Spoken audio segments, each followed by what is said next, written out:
Versículo 7 de Daniel, capítulo 12, que está escrito assim: E ouvi um homem vestido de linho, que estava sobre as águas do rio.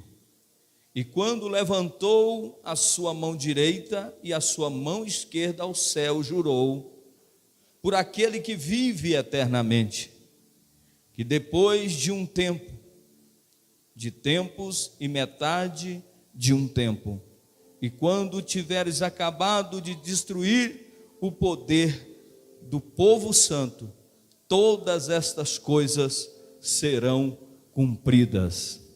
Senhor nosso Deus e eterno Pai, aqui estamos diante da Tua presença para Te agradecer pela oportunidade de estar na Tua casa. Eu oro por todos que aqui estão presentes, também oro por aqueles que nos acompanham do seu lar, no seu carro, onde estiver, no momento que assistir essa mensagem, que o Senhor traga uma bênção sobre a vida dessas pessoas, traga cura, traga libertação, traga o renovo, traga a esperança, traga o ressurgir de uma nova expectativa na Tua presença, porque verdadeiramente o Senhor é o Deus que tudo pode, é o Deus que tudo faz, é o Deus que tudo realiza, e nessa noite nós nos rendemos aqui, Pai, diante das Tuas mãos poderosas, e pedimos, Senhor, a Tua bênção sobre nós, no nome de Jesus. Os irmãos podem tomar os seus assentos, glorificando o nome do Senhor Jesus. O que eu quero nessa noite compartilhar neste versículo, pode baixar um pouco o fundo musical, o que eu quero compartilhar com a igreja nessa noite, neste versículo, que foi lido aqui de Daniel capítulo 12, versículo 7, é a grande realidade de tudo quanto está acontecendo na atualidade de hoje. E nós observando aqui a palavra de Deus, nós vamos ver que Daniel, ele teve várias visões, mas aqui no capítulo 2, ele vai fazer, no capítulo 12 de Daniel, Daniel está fazendo um desfecho de tudo aquilo que Deus fará nos últimos dias. A visão que ele tem agora é uma visão que Deus fará justiça.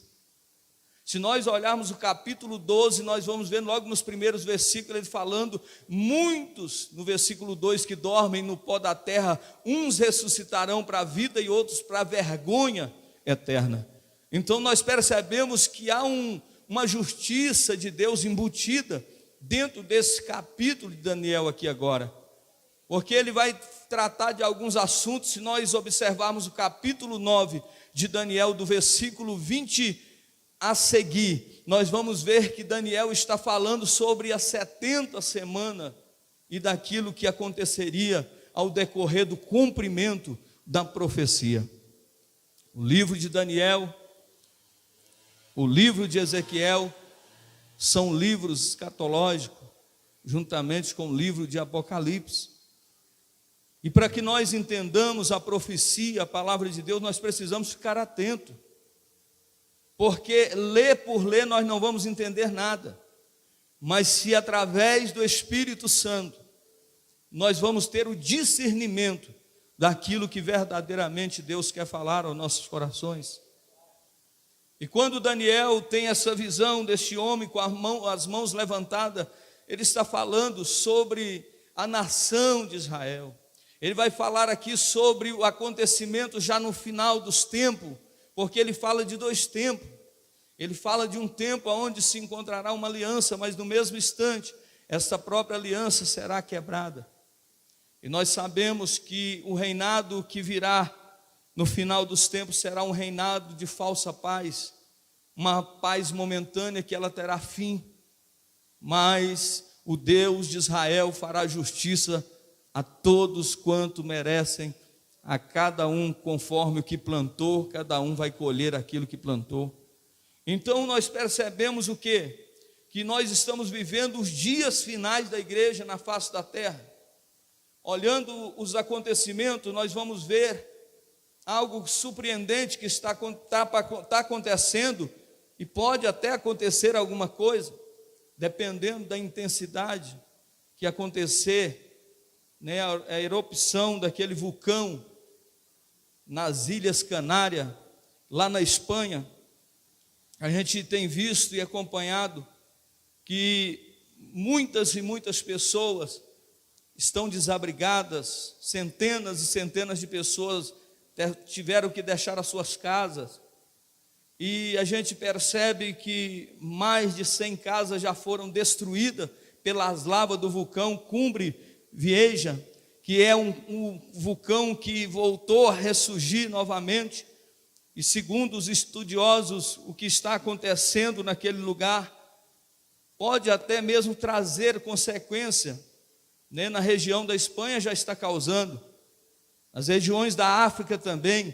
Agora também eles dizem que, dependendo da intensidade que o vulcão, da manifestação do tremor que acontecer e a forma que se desfizer aquela ilha, eles falam que tem um perigo muito grande de tsunami, né, que pode alcançar várias partes do mundo, e também nós entendemos que pode alcançar o norte, o nordeste do Brasil, como por exemplo Fortaleza, pode alcançar Recife, Salvador, Rio de Janeiro, né, mas as maiores intensidades, segundo os estudos, é Fortaleza e Recife, o maior impacto, depois vai diminuindo para Salvador, e mais fraco no Rio de Janeiro, se acontecer, né, que ninguém sabe, mas eles dizem que é quase difícil que isso aconteça, mas se acontecer, corre um sério risco de tsunami. Então, o que a gente percebe nesse momento? É que isso no Brasil era algo descartável, ninguém esperava isso no Brasil, e os sinais eles vêm mostrando que Jesus está às portas faz tempo, e as pessoas é que estão com o coração endurecido dentro dos seus próprios prazeres, das suas próprias vontades, e ninguém mais se preocupa, muita gente não se preocupa em fazer a vontade de Deus. As pessoas hoje estão mais preocupadas com o seu bel prazer, com aquilo que lhes satisfaz, do que fazer a vontade de Deus. Essa é a grande realidade do que está acontecendo, mas quem imaginou que isso aconteceria? E outras coisas piores do que isso vai acontecer, porque o que Daniel profetizou em seu livro, o que Deus mostrou a Daniel, são profecias que aconteceria nos últimos dias da igreja, e muitas delas já se cumpriram, e outras estão se cumprindo. Então esse vulcão que está entrando em erupção aí, é o mínimo dos mínimos. Muitas coisas já têm acontecido. Nós estamos vivendo tempo de pestes, terremoto, tristezas, dores, revoluções, guerras. Estamos vivendo tudo isso. Se nós lermos Mateus 24, você vai entender do que eu estou falando aqui. Jesus falou e considerou esses dias, pastores, como dores de parto, princípio de dores de parto. Isso é só o princípio daquilo que ainda vai acontecer. E nós, como igreja do Senhor, precisamos entender uma coisa: Deus está alertando o seu povo, Deus está falando com a igreja, Deus está usando a natureza para falar com o seu povo. Nós temos visto que assim como foi nos tempos antigos, está acontecendo agora. E nós, igreja de Cristo, precisamos colocar a nossa vida diante do altar de Deus, porque banalizaram o evangelho. As pessoas hoje não se preocupam mais em escandalizar o evangelho, a palavra de Deus. Mas Cristo está do céu olhando as nossas atitudes, e um dia o mesmo Deus, aleluia, que deu a oportunidade de escolha para cada um de nós, é o mesmo Deus que vai estar sentenciando, como aqui mostrou Daniel. Às vezes alguém pode olhar e dizer: como que Deus pode ser mau assim? Um Deus que vai destruir parte da humanidade? Deus não é mau, Deus lhe deu livre-arbítrio e direito de escolha. É você que vai considerar, é você que tomará a iniciativa, e você que vai decidir se você será salvo ou se você vai se perder. Não é Deus que é mau, não é Deus que é ruim, somos nós que escolhemos o nosso destino final. Ah, mas foi por causa de A, foi por causa de B, é por causa de ciclano ou fulano? Não, é eu que preciso melhorar e a cada dia ser um crente diferente na presença do Espírito Santo. Está acontecendo os sinais. Agora, interessante, quando a gente olha as profecias, e olhando no capítulo 19, capítulo 9, versículo 20 a seguir, principalmente no versículo 24, nós vamos ver as 70 semanas que Daniel falou. E é interessante que Daniel está orando 21 dias. 21 dias Daniel está em oração com Deus. E ele está falando com o Senhor. Mas só que as profecias, as revelações não são fáceis de entender. Porque Daniel era sábio, era inteligente, mas Daniel era ser humano como eu e você. Então muitas das visões que Daniel teve, ele não conseguia discernir imediatamente. Então ele precisou recorrer, muitas das vezes, ao profeta Jeremias. Ele precisou ler a profecia escrita por Jeremias para entender que 70 anos que o povo de Israel tinha sido levado cativo, o cativeiro duraria simplesmente 70 anos. Mas ele não conseguia entender isso, por causa das visões. Porque muitas das vezes o que Deus nos mostra aos nossos olhos é muito complicado. Muitas das vezes você tem tido visões e você não consegue discernir, compreender o que é que Deus está querendo lhe mostrar. O que Deus está querendo lhe falar, e talvez seja algo para um livramento, seja algo para um despertamento, seja algo para cura, para libertação de famílias, de pessoas. E muitas das vezes a gente deixa para lá aquilo que Deus está mostrando, ignorando a visão que Deus deu. Mas se Deus lhe mostrar algo, ore ao Deus do céu, porque o mesmo Deus que lhe mostrou é o Deus que vai definir a sua visão. Então a Bíblia vai dizer, queridos e amados irmãos, que Daniel vai recorrer ao profeta Jeremias. Olha o profeta lendo a profecia do profeta, e ele entende que os 70 anos, somente duraria 70 anos o cativeiro de Israel. Aí ele entende e diz, então durará 70 anos. E a Bíblia vai dizer, queridos e amados irmãos, que Salomão é que teve a oportunidade de construir o templo de adoração a Deus, porque Davi teve vontade, porque durante anos o povo de Deus andava peregrinando pelos desertos com tendas, e a arca ali habitava em tendas que eram móveis, ou seja, a tenda se movimentava por causa da peregrinação. Não tinha como eles estabelecerem uma casa fixa para guardar a arca da aliança, que representa a presença de Deus. E a Bíblia vai dizer que Deus dá a oportunidade a Salomão através do seu pai Davi, e ele vai construir o templo. Mas quando ele constrói o templo, a Bíblia diz que Nabucodonosor vem, destrói tudo e leva cativo o povo para a Babilônia, aonde aqui nós falamos que eles ficariam ali por 70 anos no cativeiro babilônico.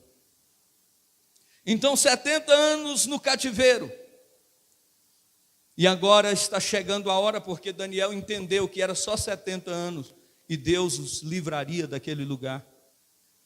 E agora ele começa a falar sobre o regresso e a libertação daquilo que Deus faria na vida daquele povo.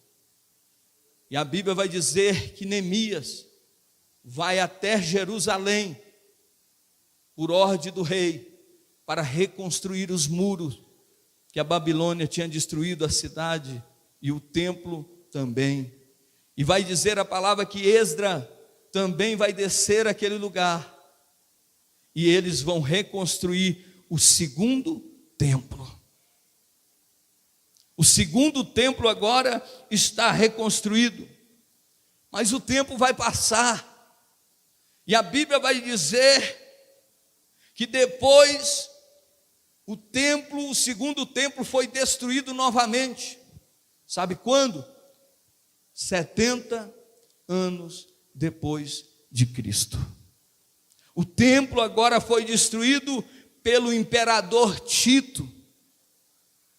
Se nós olharmos a Bíblia, nós vamos ver os discípulos diante da estrutura do templo e dizendo para Jesus: olha, Senhor, veja quão grandes são as estruturas. Em Marcos 13:2, e Jesus vai fazer questão de dizer: aqui não ficará pedra sobre pedra que não seja derrubada.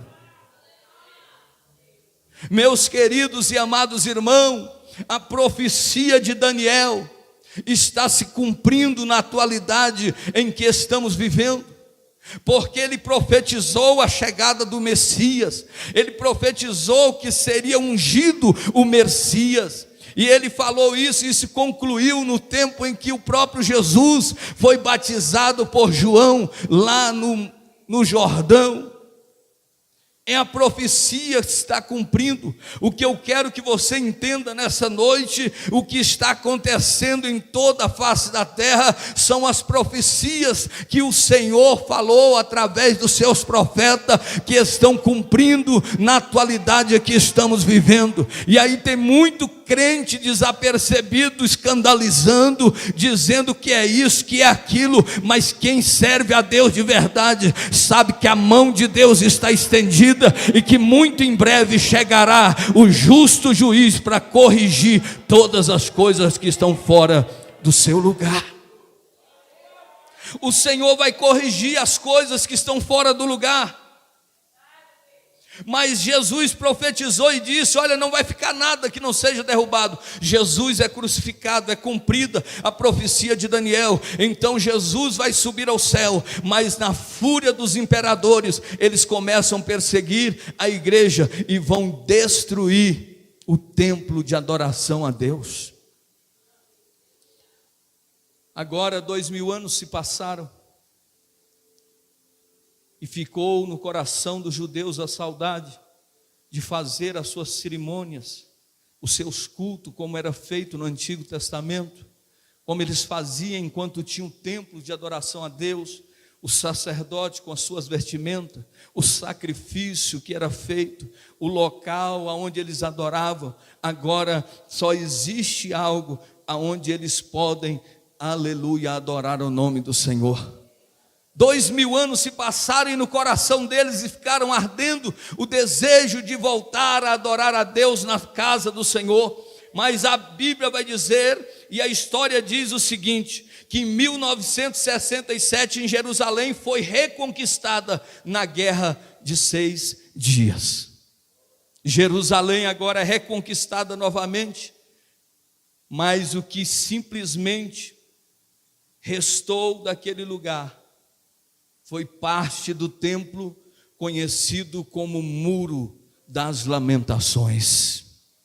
E ali os judeus de todos os lugares e as pessoas do Brasil e do mundo inteiro, quando chegam a Jerusalém, têm o prazer e a honra de encostar nos muros que era o antigo templo que foi remodelado por Herodes o Grande. Eles têm ali os seus pedidos feitos de oração nos montes das lamentações, no Muro das Lamentações. Mas no coração dos judeus ainda queima o desejo de um novo templo, e esse templo não foi erguido ainda, mas existe o projeto para que ele seja erguido, e existe um momento que está sendo esperado para que esse monte seja restabelecido.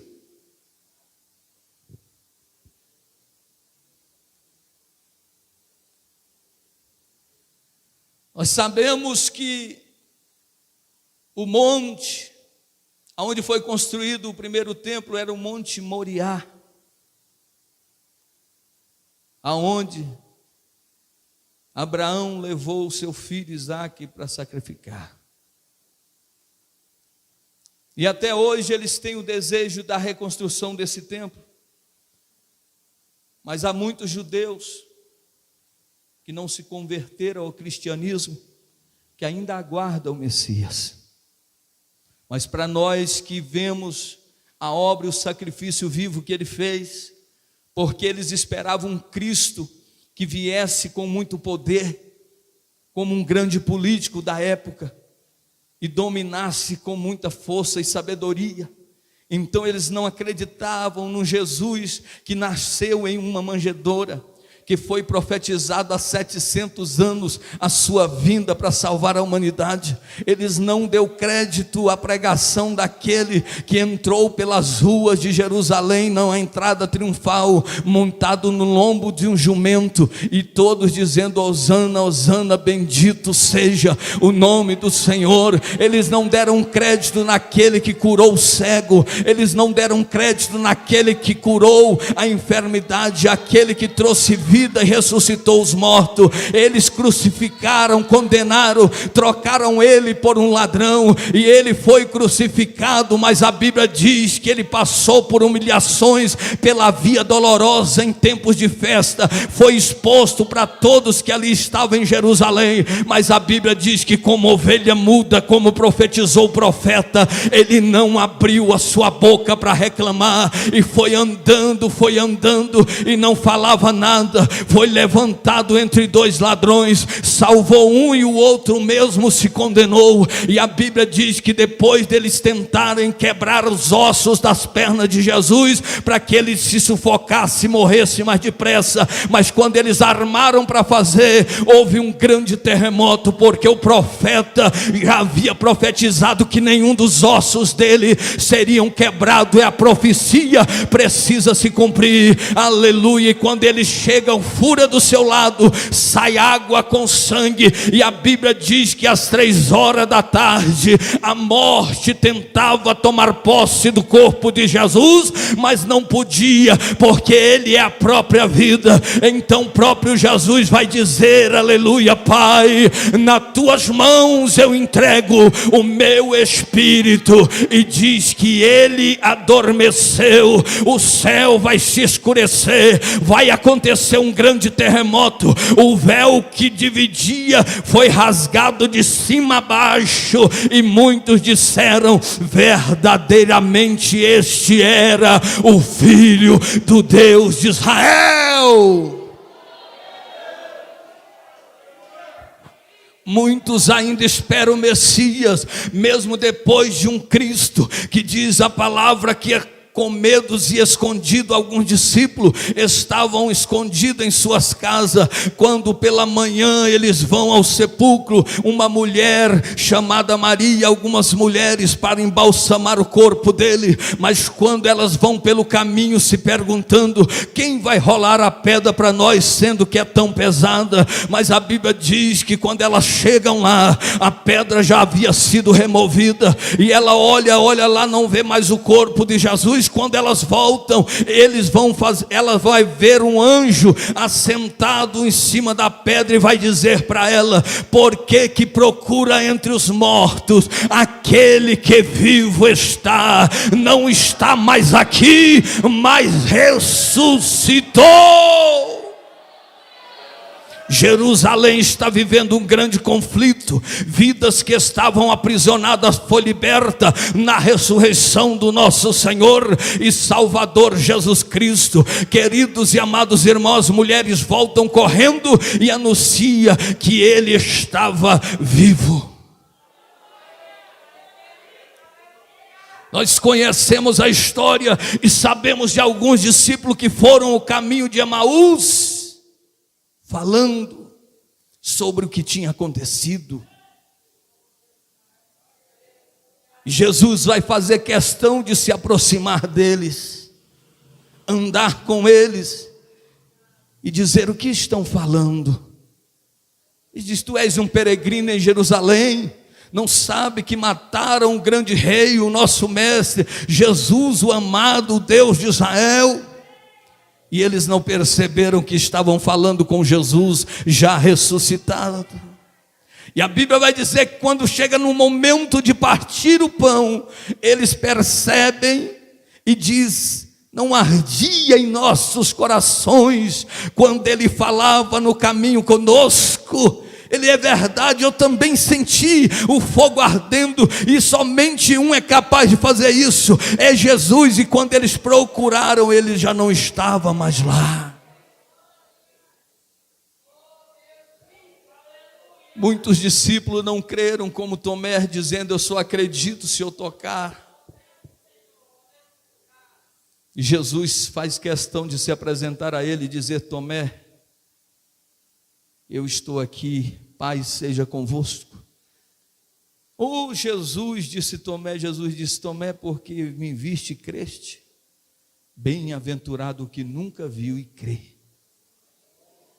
Bem-aventurado aquele que nunca viu, mas crê. Tomé, não seja incrédulo, mas seja crente. Eu sei que ainda lá em Jerusalém, em Israel, há muitos que ainda esperam pelo Messias. Espera por aquele que vai entrar no novo templo, se assentar e de lá reger todas as nações. E assim eles estão esperando esse Messias. Eu sei que tudo está preparado, tudo está pronto, segundo as profecias que nós vimos aqui, porque o falso Messias virá e ele fará aliança. Lembra que nós lemos falando da metade de um tempo, e de outra metade de um tempo é um tempo de aliança, e um tempo onde a aliança será desfeita, porque quando o anticristo chegar, todos vão dizer: esse é o verdadeiro Messias, trazendo uma falsa paz. E muitos irão aplaudir, e muitos irão bendizer, e muitos vão dizer: verdadeiramente esse é o Deus de todos os deuses, esse é o maior, esse é o mais forte. Mas não se deixe enganar, porque essa paz que ele traz é uma falsa paz, e ela tem tempo determinado, segundo a profecia, 3 anos e meio de paz, mas depois a aliança será quebrada e haverá perseguição para a própria nação que fez aliança com ele. É o fim dos tempos, a palavra de Deus está se cumprindo. Então haverá guerra entre os povos contra Israel. O 3º templo já estará reconstruído. O anticristo já estará governando. E por que eu falei nessa noite aqui com a igreja do Senhor a respeito do templo e das coisas que brevemente aconteceria, para que você entenda que tudo que está acontecendo hoje, de tsunami que pode acontecer, terremoto que está acontecendo, eu quero que você entenda uma coisa. E Jesus falou através de Mateus 24, no versículo 4, ele disse: tome cuidado para que ninguém vos engane. Cuidado com os enganadores. Tem muita gente dizendo ser crente, dizendo ser servo de Deus, quando na verdade não são. Tem muita gente dizendo ser profeta, quando na verdade não tem nada de profeta e nem profetiza. Toma cuidado aonde você anda, toma cuidado com aquilo que você ouve por aí. Fica firmado na palavra, fica dentro da verdade, porque só há um meio de se escapar de ser enganado, é estar embasado na palavra de Deus. Não tem outro jeito. Crente que não gosta de escola dominical vai ser enganado. Crente que não gosta de aprender no culto de ensino vai ser enganado. Crente que não gosta de Bíblia vai ser enganado. Crente que não tem a presença vai ser enganado. Crente que não tem avivamento embasado na palavra não vai suportar a perseguição. Mas aquele que tem a presença do Espírito Santo vai suportar todas as coisas. A igreja está preparada, venha o que vier. Aconteça o que acontecer, mas a Bíblia ainda continua dizendo, queridos e amados irmãos, não vos assusteis. Não precisa se assustar. Tem crente descabelando por causa da pandemia, tem crente descabelando por causa do vulcão que está entrando em erupção, tem crente dizendo, agora o que vai ser de mim? Meu Deus, irmão, não assuste. Jesus está dizendo, fica tranquilo, porque eu fui perseguido, eu fui maltratado, eu fui injuriado, eu fui cuspido e humilhado, mas eu venci, e vocês também não será diferente. A perseguição está chegando, muitos crentes estão sendo apertados agora, muitos crentes estão passando pela olaria de Deus, muitos crentes estão passando no vale, mas passa no vale, passa na olaria, passa pela prensa, mas passa dando glória ao nome de Jesus. Não vos assusteis, não vos assusteis, disse Jesus. E Jesus faz questão de dizer no versículo 13 de Mateus 24, mas aquele que perseverar até o fim, este então será salvo. E Jesus, ainda em meio a todas as tribulações e dificuldades que vamos enfrentar, Ele ainda vem nos encorajar dizendo, e este evangelho do reino será pregado por todas as gente, por todos os lugares, e o nome do Senhor vai ser glorificado, e vidas vão ser libertas. Agora, eu quero chegar aqui, aonde, no pontapé inicial dessa palavra. Agora eu quero falar com você. Eu trouxe aqui essa introdução para você entender o que é que a profecia que foi falada, o que é que aconteceu, o que é que está acontecendo e o que vai acontecer. Mas o que eu quero nessa noite, dentro daquilo que foi pregado aqui, que você não precisa ter medo, não precisa andar assustado, mas tem que ter vida no altar, porque crente desconcertado, crente que compra e não paga, crente que tem raiva do irmão, crente que anda de qualquer jeito, esse aí, se não se converter, vai ficar, a trombeta vai soar a qualquer momento, e esse aí não tem como subir. Essa está correndo grande risco de perecer. Mas aquele que perseverar até o fim será. Diga para o seu irmão, arrebatamento não é o fim. Arrebatamento é um evento que vai acontecer. Jesus está falando aquele que perseverar até o fim, dentro da grande tribulação, porque muitos cristãos, pastor Jefferson, que não quis se converter no tempo da graça, irão se converter na perseguição do anticristo, quando o anticristo disser assim, ou você aceita a marca da besta, ou você vai morrer, qual que você quer? E a Bíblia diz que muitos vão perseverar até o fim, mesmo sabendo que vai lhe custar a própria vida, vai ver o sangue jorrando, vai ver os filhos morrendo, a família morrendo, e não negarem a Jesus, estes também serão salvos. E Jesus faz questão de dizer no livro de Apocalipse, quando diz e faz pergunta, de onde são esses que estão vindo aí de vestes brancas? E ele vai fazer questão, esses são os que vieram da grande tribulação. Mas você não precisa passar pela grande tribulação, você pode subir no arrebatamento. Você pode ser transformado, se não tiver morto, se não morrer daqui até lá. A Bíblia diz que os mortos em Cristo ressuscitarão primeiro, depois nós, a igreja, os que tivermos vivos, seremos arrebatados juntamente com Ele nas alturas, e assim estaremos para sempre com o Senhor. Mas tem que ser crente de verdade, tem que renunciar, tem que deixar tudo por amor a Jesus.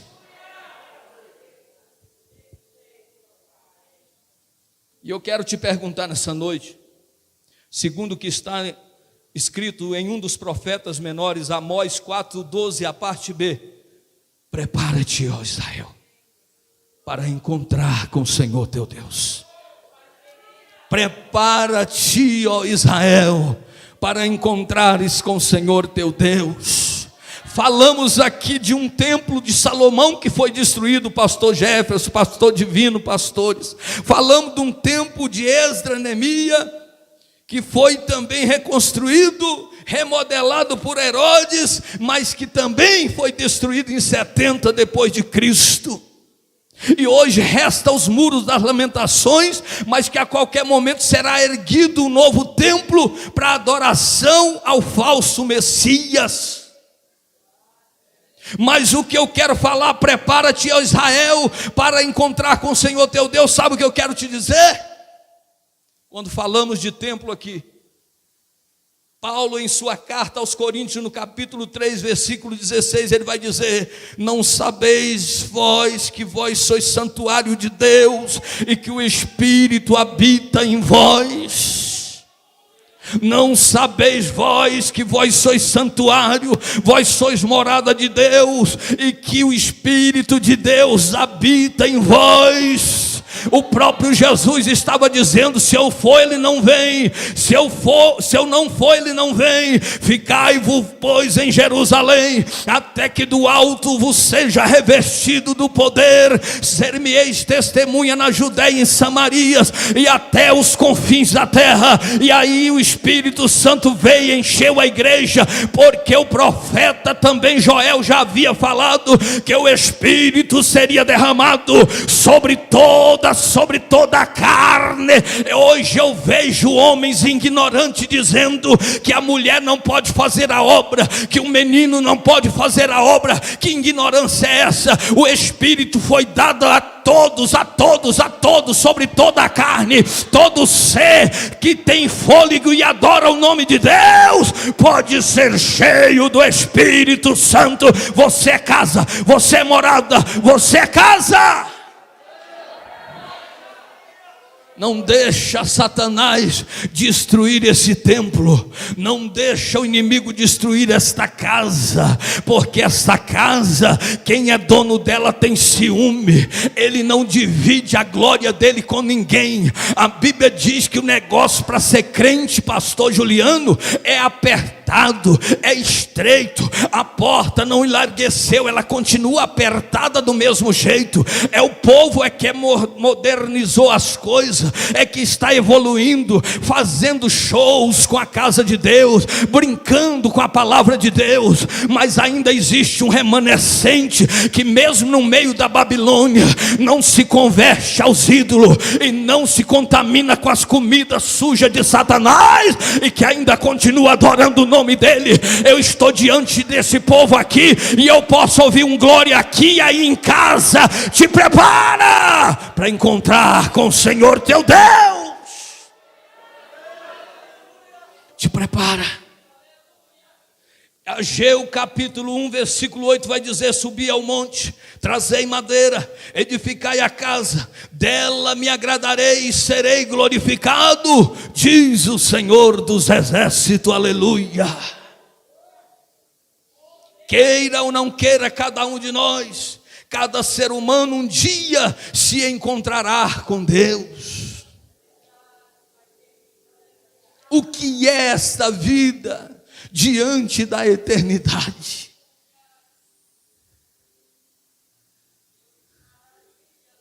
O que é esta vida diante da eternidade que lhe espera? Seja para viver eternamente, como está escrito em Daniel capítulo 12, versículo 2, ou para ser justificado ou para ser condenado. O que é essa vida para a eternidade que está nos aguardando? Ei, essa vida é só um sopro, disse o sábio Salomão. Aleluia, ele diz: olha, a vida do homem é comparada com um sopro. É como a erva que cresce, floresce, murcha e morre. Mas a vida eterna, ela não tem fim, querido. Analisa direitinho como é que está a sua vida. Coloca a sua vida no altar de Deus. Deixa as nossas mazelas, aquilo que nos agrada para lá, o nosso bem-querer, as nossas próprias vontades. E diga nesta noite: a partir de hoje eu faço uma aliança com Deus de Israel, e eu quero servir a Ele e andar em retidão e integridade. Eu quero andar na presença dele, servindo, sendo justo, sendo fiel. Pode contar comigo, Jesus, porque eu vou ser boca do Senhor nessa terra e vou falar da tua palavra onde quer que for.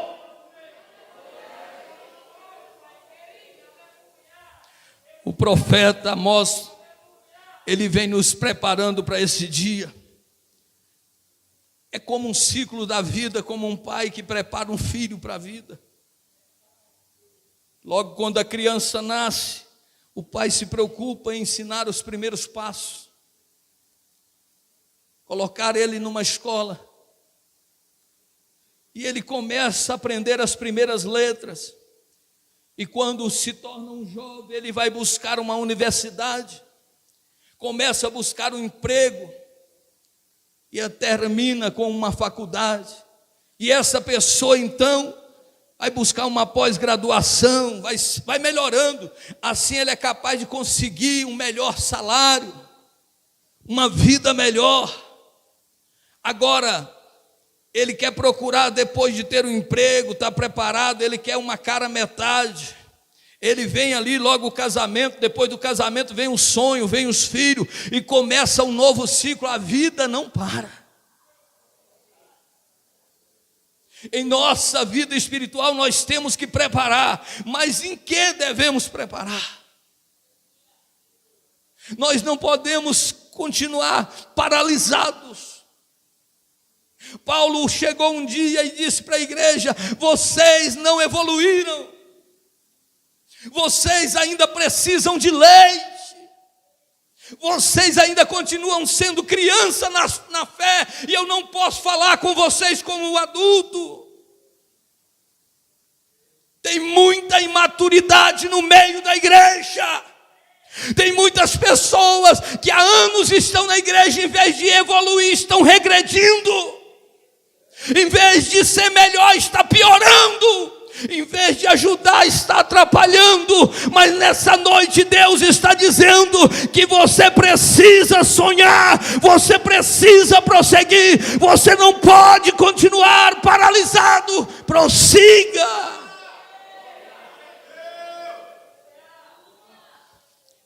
Esqueça das coisas que passaram. Quem olha para o passado jamais viverá o futuro. Águas que passaram já foram. Comece um novo tempo de Deus na sua vida, você e Ele. Nós somos o santuário de Deus, como está em 1 Coríntios 3,16.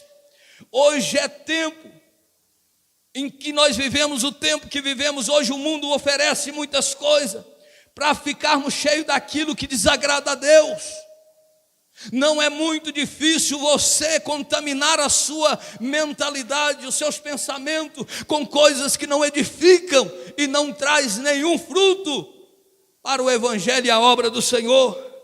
Muitas vezes guardamos em nossos corações muitos entulhos e porcarias. Estamos guardando o que está guardado em nossos corações. O que é que nós temos feito da nossa vida, desse altar que não pertence a nós, mas só é apenas uma morada para o Espírito Santo de Deus habitar? Não vale a pena trocar Jesus por nada. Não vale a pena viver a nosso direito e a nossa vontade enquanto nós desagradamos o que o Senhor Deus quer para cada um de nós. A Bíblia vai dizer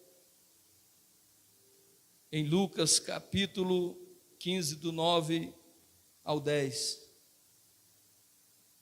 que uma certa mulher tinha 10 dracmas de prata e ela perde uma das dracmas. Mas a Bíblia diz que ela, perdendo uma das dracmas, ela vai procurar. Ela vai procurar de forma que ela vai revirar toda a casa para encontrar a dracma que perdeu. E achando a dracma, ela vai se alegrar com as suas amigas. Tem muita gente perdendo muitas coisas e não estão nem aí.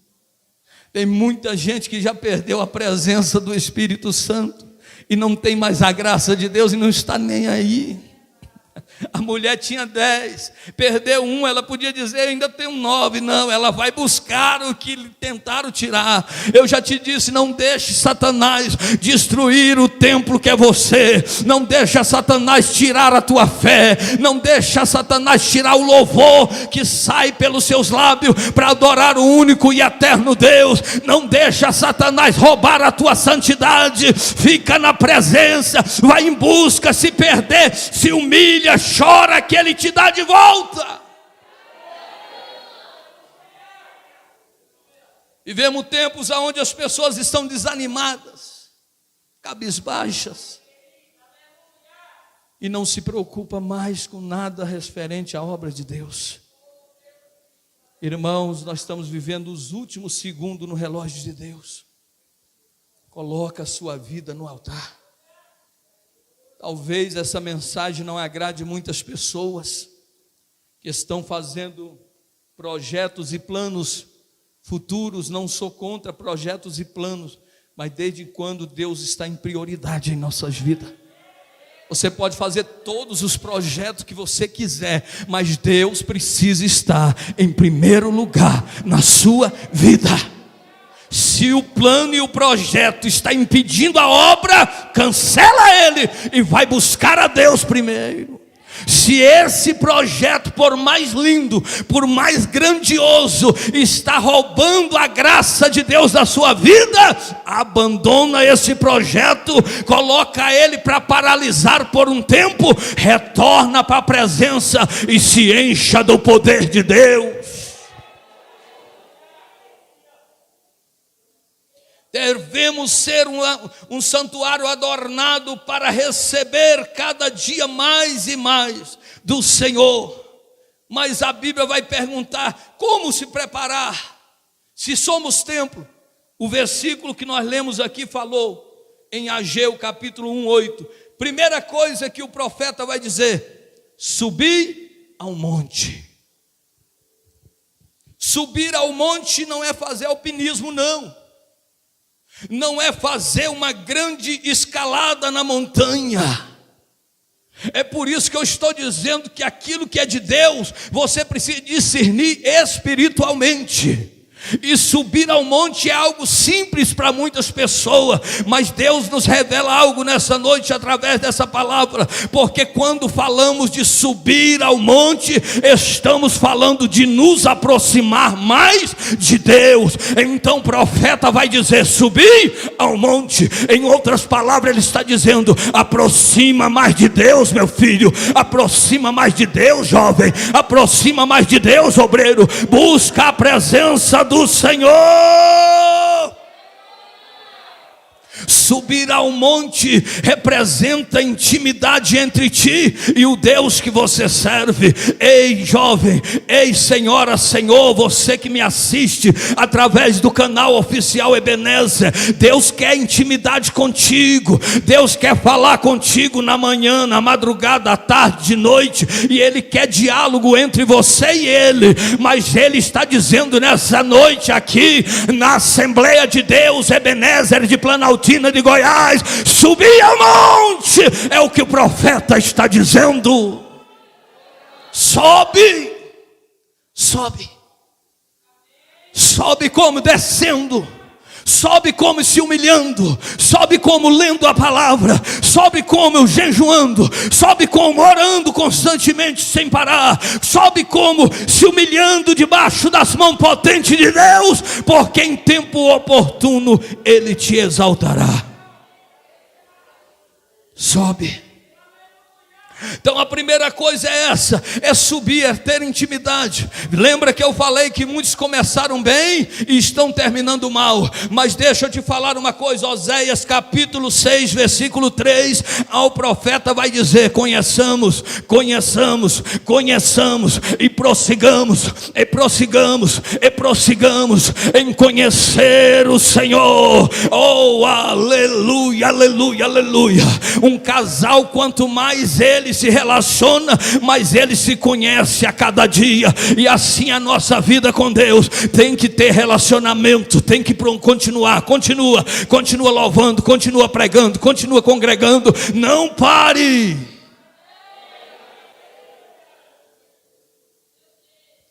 subi ao monte. E ele continua dizendo: trazei madeira. Aqui está o grande diferencial em quem quer ser bem-sucedido na obra de Deus, em quem quer gerar um grande conhecimento. Por quê? Porque quando a Bíblia diz trazei madeira, implica em cortar árvore, fazer força e carregar sobre os ombros. Aqui está o grande diferencial da intimidade. Trazei, subi ao monte, ora, busca, e trazei madeira. Ou seja, corta a árvore, sacrifício. Corta a árvore, sacrifício. Vai para onde? Vou evangelizar, sacrifício. Vai para onde? Vou para o círculo da oração, sacrifício. Cortando madeira. Vai para onde? Carregar a madeira sobre os ombros. O que é isso? Desenvolvimento, trabalho prestado no reino de Deus. Queridos e amados irmãos, o próprio Jesus em Lucas 9, 23 ao 26, ele vai deixar claro quando ele vai dizer: aquele que quiser ser meu discípulo, aquele que quiser vir após mim, negue-se a si mesmo, tome a sua cruz e siga-me. O evangelho é preciso renúncia, o evangelho é preciso de esforço, de determinação, de força de vontade. Ei, o pastor Roberto chegou aqui hoje, não veio saltando e pulando e dizendo só o Senhor é Deus, não. Tem dia que chega arrastado, tem dia que chega só o sangue do cordeiro, mas precisa cortar madeira, precisa carregar sobre os ombros, precisa completar a carreira que está proposta para cada um de nós. Quem veio para fazer esta obra, levanta a mão e adora. Eita glória!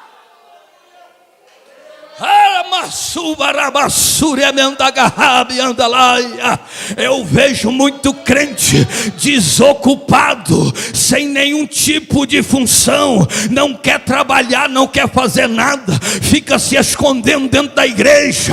Ei, a justiça dele vai chegar, e ele disse que a cada um ele entregou um talento, mas o dono da seara vai chegar para prestar conta com cada um de nós. Aí pastor Jefferson, pastor divino, obreiros e obreiras, não terá como ninguém dizer eu não fiz porque o fulano da portaria olhava para mim com a cara feia e disse que eu cantava ruim, então eu cavei e enterrei. Mas a Bíblia diz que aqueles a quem ele entregou o talento, quando Jesus chegou, o dono daquela obra, daquela seara, disse para eles: ei, o que tu fizeste? Me deste um, eu fiz dois. Me deste dois, eu fiz tanto. E aí ele disse: aquele que estava sendo negligente, cadê aquilo que eu lhe entreguei? Ele disse: não, eu enterrei porque tu és um homem severo, homem que colhe, um Deus que colhe aonde não plantou. Aí ele olha e diz: mau servo negligente,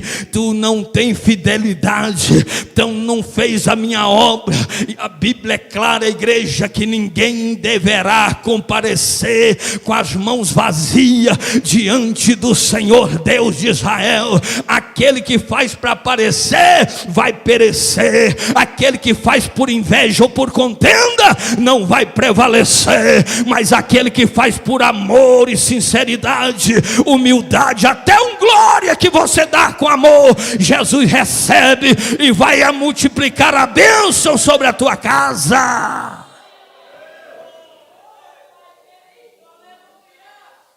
Servo mau, infiel, tira tudo o que ele tem e acrescenta na vida de quem já tem, amarra ele de pé e mão e lança ele aonde ele sofrerá dura condenação eterna. Esta é a palavra que ninguém quer ouvir. Esta é a palavra que muitos desaprovam. Muitos teólogos se afastaram de Deus dentro dos seus estudos aprofundados, mas a origem da igreja, a essência da igreja é a unção que corre na veia dos cristãos na terra. Tem muita gente achando que igreja é salão, que igreja é CNPJ, que igreja é reunir meia dúzia de pessoas e a igreja já está edificada. Igreja é o corpo vivo de Jesus e é preciso ter responsabilidade para fazer a obra para o Senhor.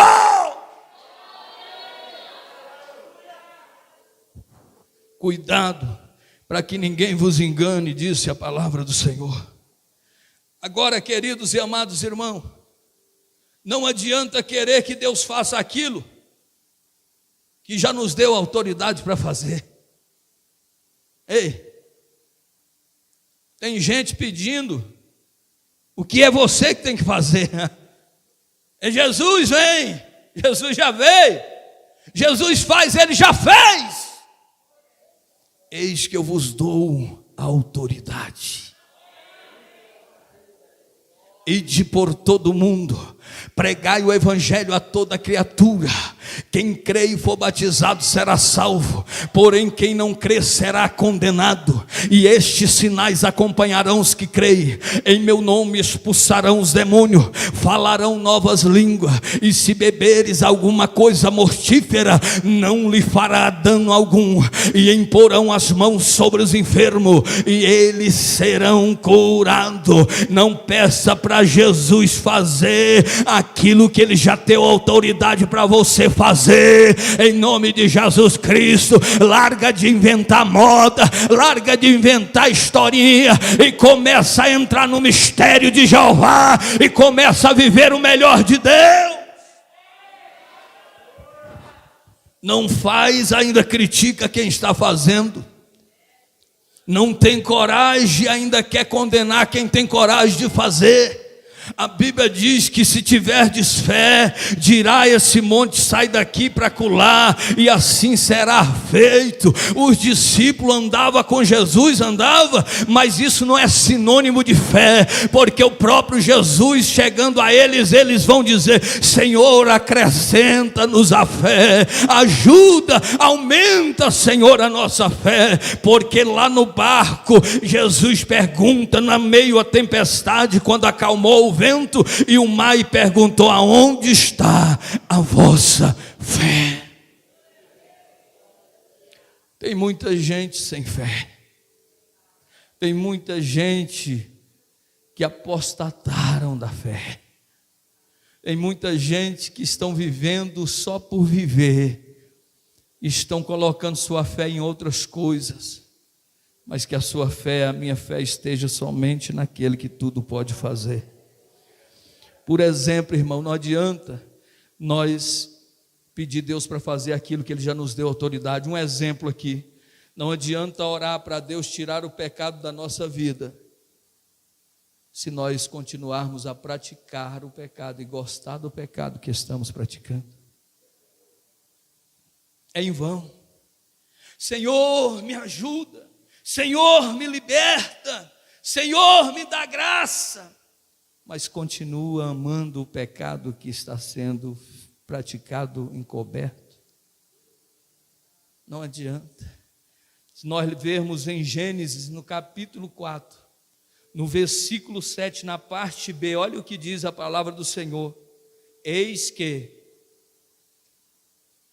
o pecado jaz à porta, o seu desejo será contra ti, mas a ti cumpre dominá-lo. É você que tem que dar um basta. A você compete dominá-lo.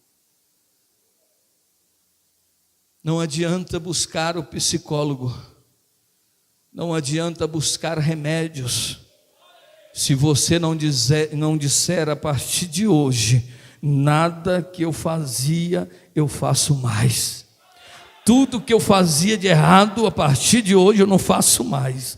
E se eu tiver de pedir perdão, eu vou pedir. E se eu tiver que reconciliar, eu vou me reconciliar. Mas a partir de hoje, esse pecado não vai dominar a minha casa. Esse pecado não vai dominar o meu ministério. Esse pecado não vai destruir os meus sonhos, a minha família. Mas eu serei livre para dizer: eu não vivo mais, mas Cristo é que vive em mim. E conhecereis-vos a verdade, e a verdade vos libertará. E se o Filho vos libertar, verdadeiramente sereis livre. Quem é livre aqui, levanta a mão e glorifica. Aleluia. O pecado jaz à porta, mas você é que compete dominar. Você é que vai dizer sim ou não. Para nós encerrarmos nessa noite, edificar a casa. Só depois de termos intimidade com Deus e estarmos dispostos de fazer a nossa parte, é que podemos então edificar a casa. Subi ao monte, cortai madeira e edificai a casa. É um processo. E aí sim a Bíblia vai dizer que Deus se agradará de ti. Você e eu, em meio a todos o reboliço e as revoluções que estão acontecendo na face da terra, precisamos estar com a nossa vida no altar de Deus. Você precisa, eu preciso ser um Isaac. Eu preciso estar amarrado no altar. É melhor estar no altar do que fora dele, porque é no altar que nós vamos cantar o hino da vitória. É no altar que nós vamos subir no arrebatamento. É no altar, é com a casa edificada que nós vamos sentir a presença do Pai, do Filho e do Espírito Santo. Eu convido a igreja a se colocar de pé nessa noite, aleluia.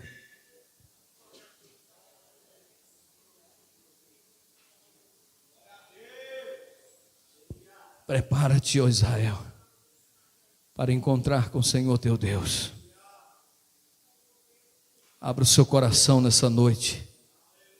Eu não sei como é que você chegou até aqui, mas de uma coisa eu tenho certeza, que Jesus ainda continua te amando do mesmo jeito.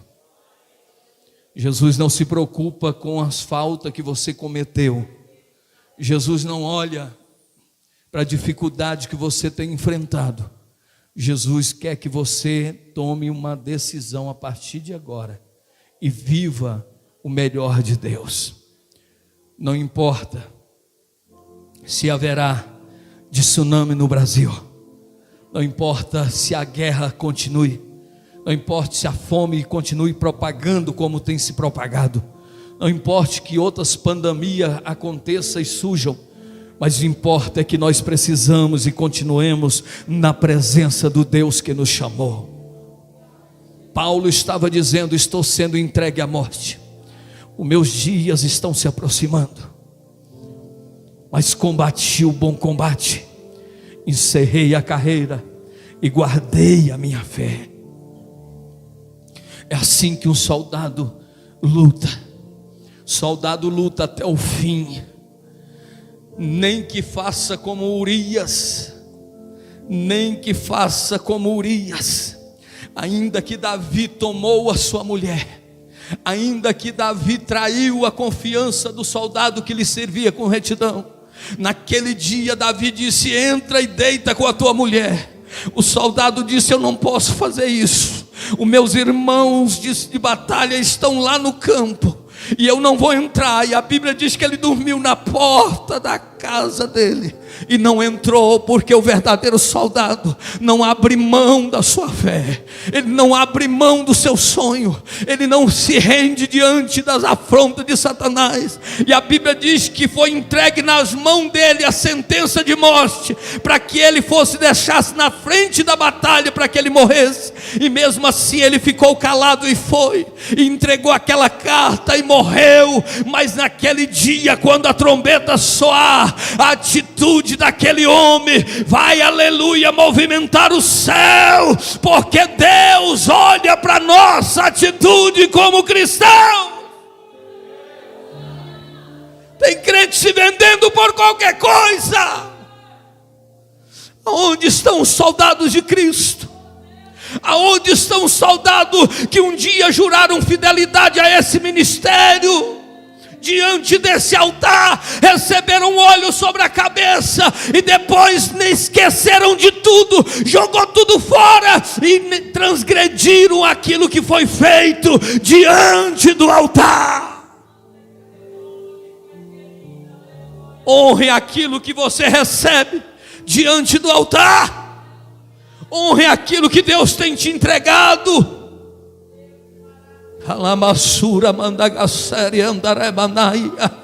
Cuidado aonde você anda. Cuidado com quem você anda ouvindo e escutando e compartilhando a sua vida. Em nome de Jesus, coloca diante de Deus, coloca diante do altar, porque Ele vai trazer a resposta que você tanto precisa. Aquela mulher gastou tudo que tinha com os médicos, com os especialistas, mas foi de encontro a Jesus que ela foi curada. Aquele homem ficou diante do tanque chamado Betesda, 38 anos ele viveu lá, mas foi diante de Jesus que ele foi curado, tomou a cama e foi para casa. Eu quero te dizer uma coisa: muitas respostas que muitos não tiveram, terão o dia que se encontrarem com Ele, o dia que deixarem tudo e se renderem de espírito e em verdade diante da presença de Deus. E nessa noite Deus está dizendo: passarão os céus e a terra, mas a minha palavra vai permanecer. Aquela mesma visão que Daniel viu daquele moço com as mãos erguidas e dizendo que a justiça chegaria e que o tempo de Deus está findado, ela está para acontecer. Te prepara, Israel, para encontrar com o Senhor teu Deus. Quem aqui vai encontrar com Ele, vai adorando nessa noite. Quem aqui vai morar na glória com Ele, vai dando glória nessa noite.